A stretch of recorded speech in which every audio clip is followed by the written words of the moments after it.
এই ঘাট, এখান থেকে এখানে এই যে ফ্যানগুলো চলছে, এখানে সেটটা করে রেখেছে, এটা ভালো। ফ্যানগুলো চলছে, ফ্যানটা একটা বিশেষত্ব আছে, এই যে ড্রামগুলোতে জল আছে, এই পাইপের মাধ্যমে জলটা উঠে ফ্যানের মধ্যে আছে এবং ফ্যানের এই হাওয়াতে ওই জলটা ছিটকে ছিটকে আসছে গায়েতে, কতটা ওই এয়ার কুলারের মতো।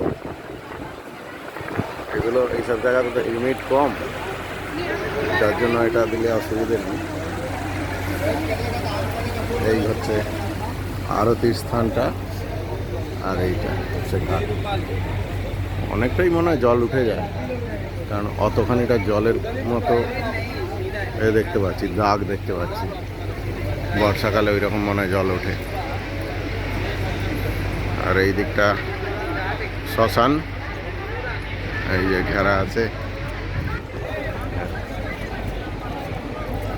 ঘেরা আছে, এখানে অলওয়েজ দাহ করা চলছে। কালকের ওপরটা গিয়েছিলাম, খুব সুন্দর। পায়ে, খালি পায়ে যারা যাবে তাদের পায়ে রোদ লাগাতে, এই তাপ লাগার জন্য এইরকম বেছানো রয়েছে।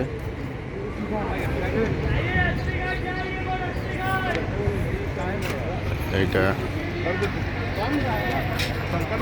এই দিকটা কালকে এটা থেকেও মন্দিরে এন্ট্রি আছে, এখান থেকেও। এখন আর যাবো না, এর ভেতরটা বেশ ভালো।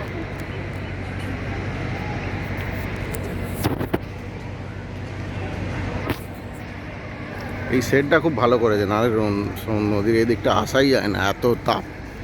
বাবা, প্রচুর লোক যাচ্ছে, এরা মনে হয় কোনো বাসে এসেছে।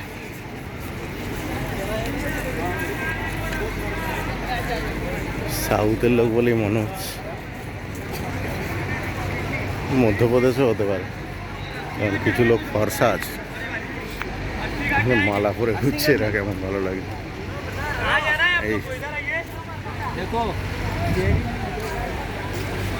পাখা দেওয়া আছে, এখানটা এসে লোক একটু তবু রেস্ট নিতে পারছে, যেভাবে পাখা টাকা দেওয়া আছে। এখানটা একটা ভিডিও ক্যাম্প করে কি দেখানো হচ্ছে, ও আচ্ছা, ওই আরতির ভিডিওগুলো বা এই মন্দিরের ভেতরে গর্ভগৃহের যে ভিডিওগুলো, সেই সবগুলোই এই এতে দেখানো হচ্ছে পয়সা দিয়ে। এখানে একটা কি বেবি ফিডিং রুম, আচ্ছা, ভালো, খুব ভালো।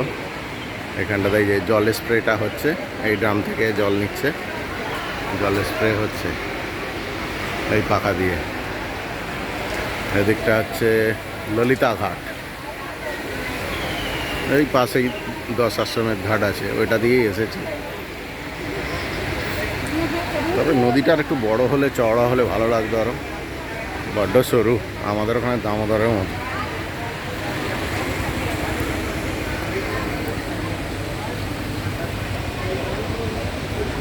এই পজিশন। দুপুরবেলা আজকে একটা ছাতা কিনেছি, এই জন্যই এসেছি, নাহলে আসতাম না।